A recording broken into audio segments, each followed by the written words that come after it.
is koich, this is Torah, this is chesed. No. They don't operate like that. They don't think like that. They don't function. A kosher friend is someone who sees this as Yahweh's word, and there's no Christian Bible, and there's no Jewish Bible. There is only Yahweh's word.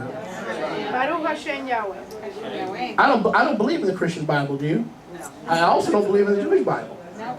Because it would shock you that Yahweh doesn't have a Jewish Bible. Can you imagine that? What a shock. Growing up as a Jew, I thought I was a chosen people because I was Jewish, not realizing I had to believe in Yahweh's word to be Jewish, to be Yahudah, a praiser of Yahweh. To be a praiser of Yahweh and say that his word was not written by Yahweh, how can I be a praiser of Yahweh? My father, in all due respect to my father, said that he didn't read the Bible, he didn't believe in the Bible, he was Jewish. Why? Because he said the Bible was written by folks who wouldn't qualify to get a job at the New York Times. My father said that the people who wrote the Bible couldn't get a job at the Washington Post. They're too stupid and illiterate. So now, but my father's Jewish. See?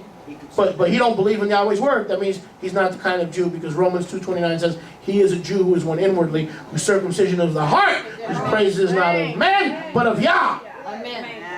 Hashem Yahweh. Okay, so my father was born Jewish, but he didn't make it through his life Jewish. He lost his Jewishness. Not through the coming of something man-made entity called the church. Rather, he lost his Jewishness by not walking and obeying the full counsel of Yahweh. So my father is a human being, but I don't consider him Jewish, neither does Yahweh. Are you with me? Baruch Hashem Yahweh. Baruch Hashem Yahweh.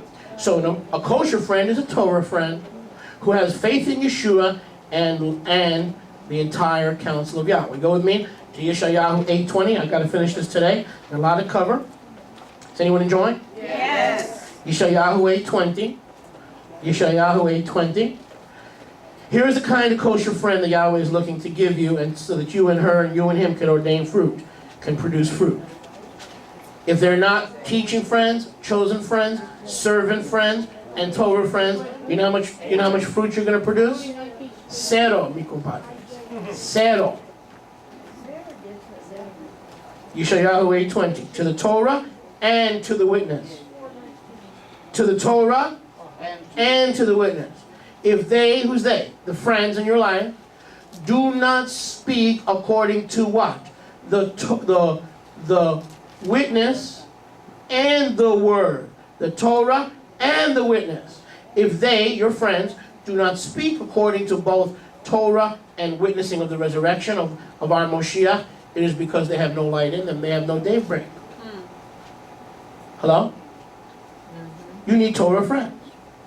Torah friends who will love Yeshua are full of light. And if they don't speak both Torah and resurrection truth, that's because there's no daybreak in them. Does any of this make sense? Yes. So Yahweh says, if there's no daybreak in there, what kind of break are you going to get hanging out with them and being friends with them? A bad break, a terrible break. So to be a kosher friend, they've got to be not just a Torah keeper, but have the Torah and the witness of the resurrection of Yeshua. Amen. To be a kosher friend, they must have the Torah as their life and faith in the blessed resurrection of Yeshua, because he lives, we can live also. Make sense? Baruch Hashem Yahweh. If we only followed Yahweh, you know how many less divorces we'd have? You know how many less domestic quarrels we'd have? You know how many less confusion we'd have in our life? Teaching friends, kosher. Chosen friends, kosher. Serving friends. We're already serving Yahweh. They got no problem serving you. They're not going to lord it over you, take charge over you, find someone they can control. They don't want to control anybody. They want to serve Yahweh. They're already serving Yahweh, so they'll serve Yahweh with you. And then a twofold cord is not easily broken. Amen. Make sense? Yes, Baruch makes Hashem sense. Yahweh. A friend A friend indeed. A friend who obeys Yahweh's commandments and loves the truth of Yeshua's resurrection can be your friend. If they don't obey Yeshua, what happens if they keep the Torah, but they don't have the witness? Like apostate Judah. They have the Torah, and a lot of Messianic friends want to become real friendly with Jews who don't have the witness. Instead of getting daybreak and receiving a kosher friendship, they lose their faith in increments. If you're a Messianic believer, listen carefully to me. Be careful of being close friends with an Orthodox Jew, because your friendship will leave you in increments. In increments. Not being cruel, not being mean, not being harsh. I'm being a shepherd. Okay? You should do not go into the Orthodox synagogue to check it out. Do not go and hang out with the Orthodox Jews because we could learn from them. And I've seen this. Okay? Yeah, we could learn from them, but that doesn't mean we have to be intimate friends with them, because it says if they don't have the Torah and the witness, there's no daybreak, there's no light in them. So if there's no light in them, if they need both the Torah and faith in the witness and the resurrection of Yeshua, why would you draw close to these people other than to love them and share the truth with them? And you know, a lot of Christians who love Israel become very friendly with Orthodox Jews, and within months or years they wind up denying their faith. What happened? Denied the deity. What happened? How did that happen? How did that happen? They entered into an unkosher friendship. So a kosher friend is a Torah friend who also believes in the resurrection. Next, a kosher friend, and I think we touched on this, is a friend that always carries an eternal perspective. Go with me to Luke 12:48. Lucas. Luke 12:48. An eternal perspective friend. Amen. He always carries an eternal perspective. Is kosher. Is kosher.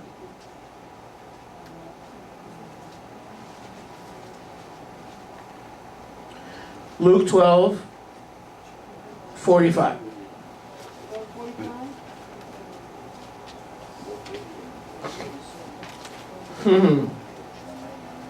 Well,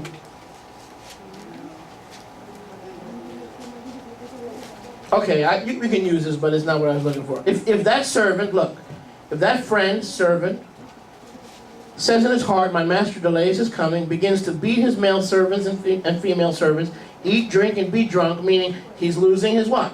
He's losing his eternal perspective. Right? He sees the master hasn't come.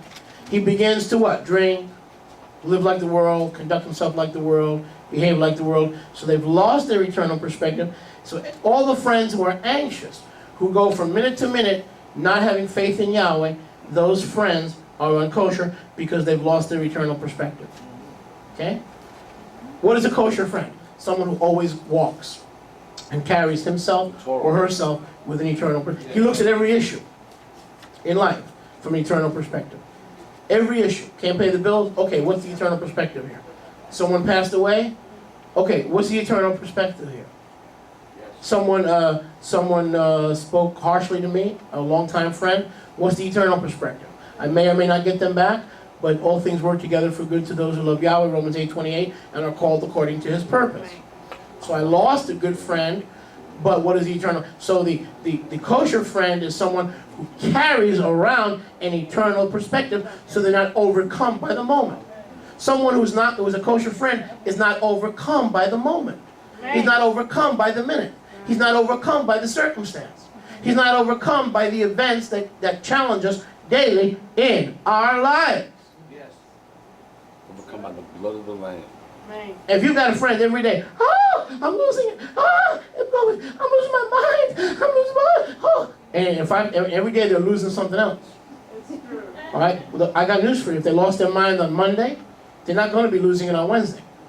Because they've already lost their mind. What they want to do is get you and get you to be involved with an unkosher friendship.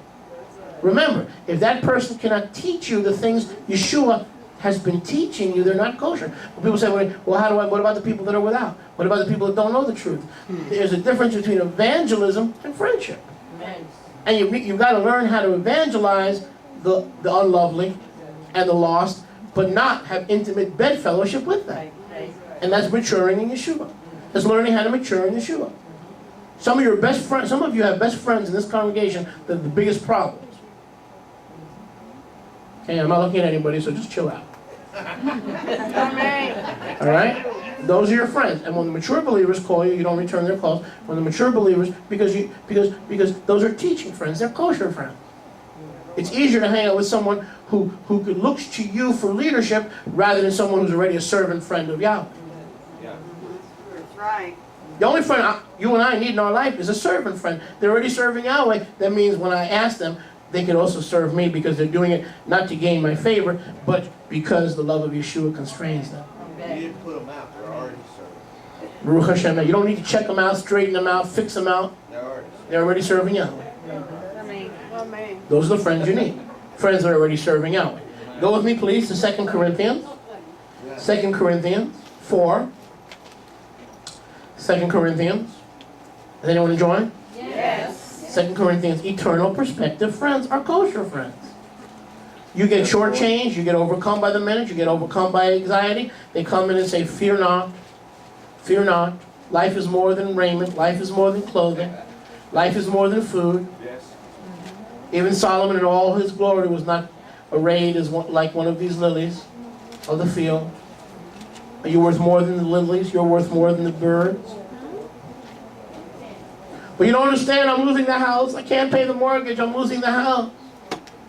So in eternal perspective, a kosher friend says, you may be losing this house, but Yahweh's got something better.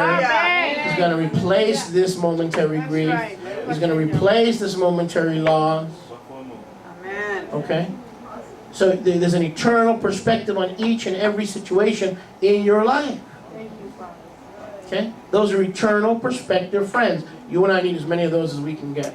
Amen. As many, more than one. 10, 15, 20. Someone could snap you into reality. What kind of reality? I'll show you what kind of reality. 2 Corinthians 4:16. Therefore we do not lose heart. But even if our outward man is perishing, that's a fact. The inward man is being renewed day by day. Amen. For this slight momentary, turn to your neighbor and say momentary. Momentary. Let's try that again, momentary. Momentary. For this slight momentary pressure is, how many know that life is full of momentary pressure? Yes. And some of those moments seem like years. Yeah. Some of those moments seem like weeks. Oh, yeah, yeah. But they're momentary pressures. But Yahweh allows them because it is working for us a far more exceeding any everlasting weight of esteem. Amen. So that the pressure is designed to bring us to an everlasting glory and truth Hallelujah. and revelation.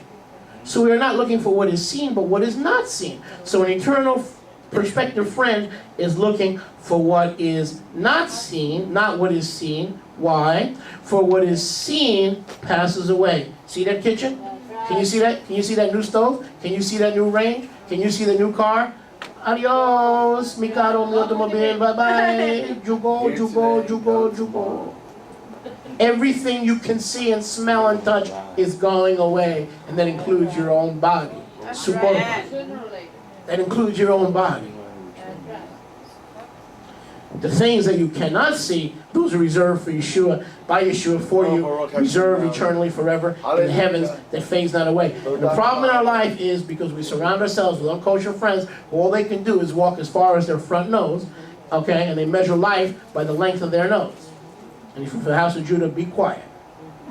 Thank you, Yahweh. All right? And life is measured by the tip of their tongue or the length of their nose. They're not kosher. Kosher friends are, Marilyn, you got the wrong perspective. This is the way Yahweh sees things. Because the things that are not seen, they're the eternal things. So let me reacquaint you with the things of Scripture that are not seen now, but are promised to all His children. Do you have friends like that? We need more. Kosher friends. Eternal perspective friends. Baruch Hashem Yahweh. Baruch Hashem Yahweh. Baruch Hashem Yahweh. Next, we have teaching friends, chosen friends, servant friends, Torah friends. Next, we have attentive friends. Attentive. Go with me to Maaseh Shliachim. Maaseh Shliachim 27. Acts, Maaseh Shliachim. Hechos. Maaseh Shliachim 27 and 3. Baruch Hashem Yahweh. Baruch Hashem Yahweh. Hechos, Maaseh Shliachim. Hechos. 27 and 3. Attentive friends, a kosher friend. Attentive friends. Kosher friends. The next day, we landed at Sidon, and Julius treated Shaul, Rav Shaul, kindly, and allowed him to go to his friends, circle that word friends, to receive attention. Was he in a bad position? He was on his way to Caesar, he was in chains, he was a prisoner. He was about to dwell in the catacombs of Rome. Not much of a bright future. He would have his head cut off by Caesar Nero in just a few months. Okay? And yet, the Roman Julius was said to treat Shaul kindly because he allowed him to go to his friends. What kind of friends did Rav Shaul have? Teaching friends, chosen friends, servant friends, Torah friends, eternal perspective friends, but he also had attentive friends. If they had all those other qualifications, they needed another kosher attribute. A kosher friend is attentive. 2 ears, 1 mouth. Get the picture? Yeah. Do we need to midrash that? 2 ears, 1 mouth. Yaakov, Yeshua's half-brother, had a very interesting drash or commentary on this understanding. So Shaul didn't hang out with his drinking buddies in Rome. Rather, he went to his attentive friends. He went to his friends to receive attention.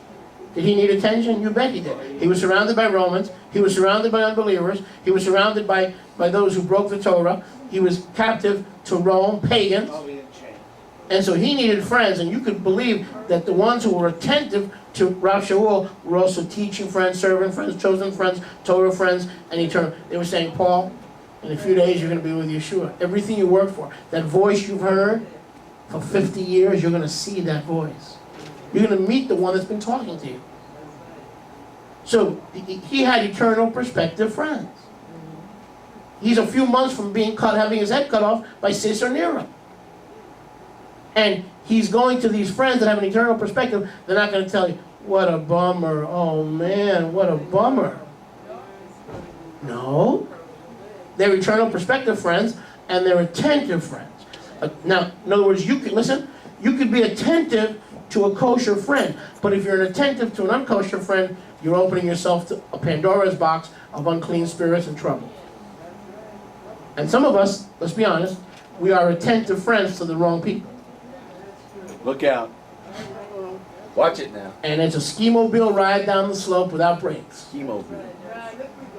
They'll take your joy, they'll take your time, they'll take your peace, they'll take your vision, they'll take your friendship. Everything. Leaky vessels. Me and Marvin used to talk about that all the time. Leaky vessels. You spend 80% of your time with 20% of the people. People that will listen when you counsel them, they'll listen. They'll apply it. They'll put it into practice and see change in their life. You tell them something and you don't have to wait 6 months, they're still doing the same behavior. Okay? Leaky vessels. You do not, any leader, any rabbi will tell you, you spend 80% of your time with 20% of the people. Not because the other people are less important, because the ones who are growing are the ones who are attentive and receive what you're saying. Do you understand? I'm not here to hear myself talk. It's hard to come up with messages. You try preaching for an hour and a half. I'll give you the microphone. I'll go sit down there and I'll listen to you teach. You think it's easy to do this? Week after week. So who am I going to spend my time with? The people who are attentive. But in order to be attentive, they've already got to have the other kosher attributes and qualities. Are you with me? So a kosher friend is someone who is quick to listen and slow to speak. And us talkers definitely need attentive friends. If you tend to be a talker like me or Brian, you need attentive friends. Not a knock, just a fact. I'm a talker. So I need an attentive friend like Rivka. Rivka's gift is listening. Okay? She doesn't talk a lot, she listens. All right? And when she doesn't listen, I get frustrated because she's there to be a kosher, attentive friend. And she doesn't listen, I go, woman! This apple, this woman you gave me. Yaakov 1:19. So I expect her to be an attentive friend. Oh man. And when she's not attentive, a lot of the relationship breaks down. Are you with me? Yes. Yaakov 1:19. Yaakov 1:19. My. Who is Yaakov? Yeshua's half-brother. Same papa. same Ima, different Abba. Okay? Same mother, same Ima, different Abba. Yaakov 1:19. So then, beloved kosher brothers, let every man be swift to hear, attentive, but slow to speak and slow to wrath. Remember we talked about unkosher friends, angry friends? Remember we talked about those? Angry friends, unkosher friends? But a kosher friend is someone who listens more than they speak. And they're already Torah friends, they're already servant friends, they're already chosen friends, they're already teaching friends, and if they got those qualifications, but they'll also listen more than they'll talk, you got a very reliable, dependent, a gem of a friend. Turn to your neighbor and say, gem of a friend. Gem of a Gem of friend. the land. That was real good. Let's try that again. Gem of a friend. Gem of a friend. 6, 5. If they're attentive, in order to be attentive, they've got to be what? Slow to speak and swift Almost 3, sir. to hear. Are you with me? A friend who wants to listen to your problems, listen to your situations, listen to your trials and tribulations, and they're already kosher, they're already Torah friends, chosen by Yahweh for you, serving Yahweh, teaching friends, and they're attentive friends. Wow, what a combination. Are you with me? What a So combination. what's that? Baruch Hashem Yahweh. Baruch Hashem Yahweh. Because don't you like people listening? What did Rav Shaul do? He sought out his friends who were attentive to him. They were attentive. 20. Friendship needs to be based on attentiveness. But they've got to be attentive to Yahweh, and then they could be attentive to you. Torah friends. If they're not attentive to the Yahweh, and they're not attentive to the things of the Ruach, then you're going to be attentive to them. They're not going to be attentive to you, because they're not going to be eternally perspective people. Are you with me? Yes, amen. See how all these kosher friendships are all tied together? Amen. So a kosher friend is an attentive friend. What's the definition of an attentive friend? Someone who is slow to speak and swift to hear. And we all need that in our lives, don't we? Don't we all need friends who listen? You know people are making $300 an hour listening to people's problems because their husband and wife won't listen? You know there are people that make $200,000 a year just for listening while the other person talks? That's what psychology is. You just sit there, pick your nose, and let other people talk to you. You can't do that on the phone, that's right. Oh, you can't do that on the phone. I mean, let's be honest. These guys are psychologists. What do psychologists do? I've been there. When I was a child, I was very disruptive in school. It may shock you that I was thrown out of 2 schools. I had a rebellious streak in me even when I was little, wayward, backward, Spanky. That was my nickname when I was little. Don't you start with that. Don't you ever, if I catch you calling me Spanky, it's going to be a dark day here. Ay, So where was I? So they said, the child is unruly, he's out of control, he's beside himself. I kicked the principal, then the principal brought the security guard, I kicked the security guard. You get the picture, I didn't want to be in class.